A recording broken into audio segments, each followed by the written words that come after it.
Alright, so let's have a closer look at these devices. Let's start with the big panel here. The new fire alarm panel. It says GE Vigilant on it. Don't worry about the sticker gunk. Within the week, I'm going to try to take some Goo Gone to it and clean it up. Or at least make an attempt to clean it up. Let's open it up. Key lock's on the side, and I think that's just because of how thick this door is. It's a very odd door, if you ask me. I don't really like the key lock on the side, but whatever. I see here's the main board. It says VS series right up here. You have an LCD display and all these control buttons. Transformers right here, and then your model tags right down there.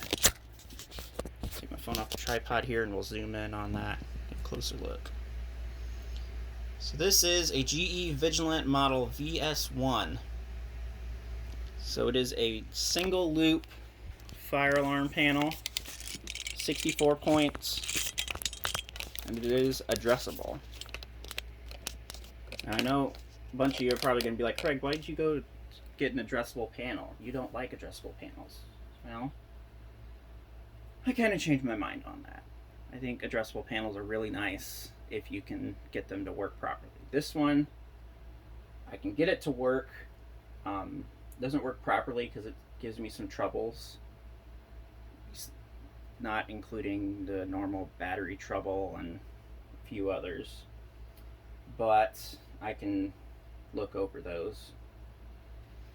So let's take a peek here at the board itself.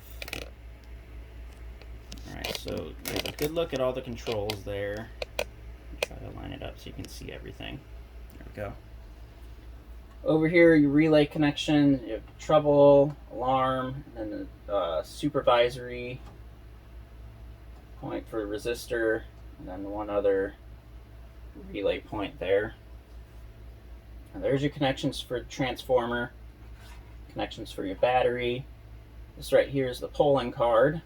Right now I have only one set of terminals being used because I'm using Class B wiring. If you wanted to use Class A, you'd use both of them. And your return wiring would go into this right here, where it says A. Over here are your annunciator connections. And then over here are the NAC connections. There are 2 NACs on this panel. Then you see a blank area for some more NAC connections, which would be for a model VS-2, I believe. And then there's a blank area up there for more polling cards. So this panel does have a few quirks, but like I said, I can really look over those. I don't mind them. And I'll show you what I mean in the next video when we actually test this thing out. Up top there, next to my G1AV RF, is a little module. It's a little address input module. I already have it wired up in the back box. Let's go ahead and find its product box here and show you what it is. This is a model GSA-CT2. It is a dual input module. And here is the product guide. So this here is what the module looks like on the inside behind the plate. So you have two little circles here. These are for the LEDs.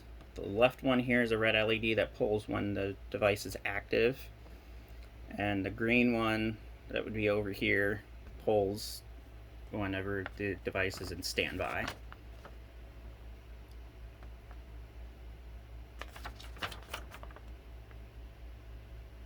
And then there's how you would wire it up and mount it, as I've done.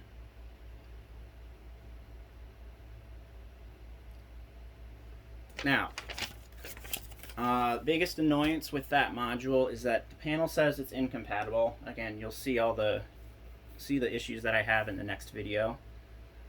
I find the incompatibility to be absolutely mystifying, mainly because in the product documentation for the panel, it says that I can use the CT2 module. It says I can actually use either SIGA modules or the GSA modules, because it says it should be compatible with both,